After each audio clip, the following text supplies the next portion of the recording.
Palagi po ay buhay po. Palagi po tayo nakastay ngayon sa Chupila Pension po mga palangga. So, samahan niyo po kami sa ating 6 days and 5 nights stay po mga palangga. So, dahil meron po tayo dalawang seminar hanggang 21 po mga palangga. So, pasok po tayo mga palangga. Thank you po sir. So, ito po yung FO po nila.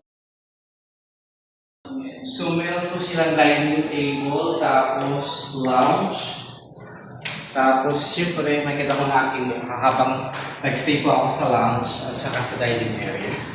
So, po silang kitchen, kung sino po yung gusto magpapalaga. So, dito po tayo naka-chicken po ngayon sa room 306.